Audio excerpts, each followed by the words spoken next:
Hello and welcome to another reading from the book That I May Know Him, a daily devotional.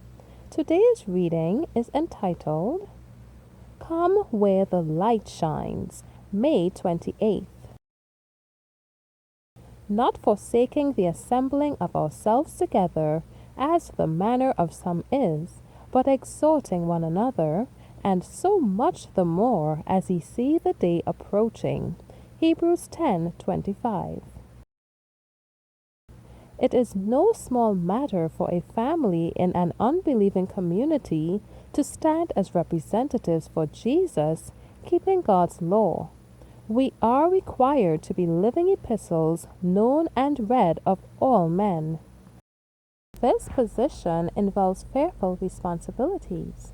In order to live in the light, we must come where the light shines.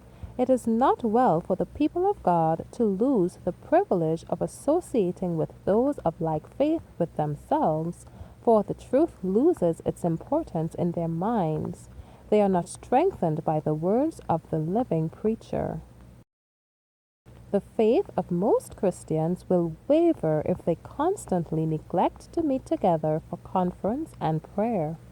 If it were impossible for them to enjoy such religious privileges, then God would send light direct from heaven by his angels to animate, to cheer, and to bless his scattered people.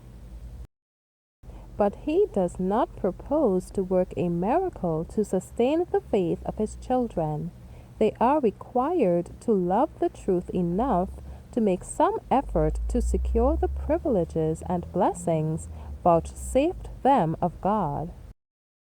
Then they that feared the Lord spake often one to another, and the Lord hearkened and heard it, and a book of remembrance was written before him for them that feared the Lord, and that thought upon his name. And they shall be mine, saith the Lord of hosts, in that day when I make up my jewels, and I will spare them, as a man spareth his own son that serveth him. Malachi 3 verses 16 and 17. It will pay, then, to improve the privileges within our reach, and even at some sacrifice, to assemble with those who fear God and speak for him. For he is represented as hearkening to these testimonies, while angels write them in a book. God will remember those who have met together and thought upon his name. They will be as precious jewels in his sight when his wrath shall fall on the shelterless head of the sinner. Thank you for listening today. Be sure to join me tomorrow for another reading from the book That I May Know Him. Be encouraged.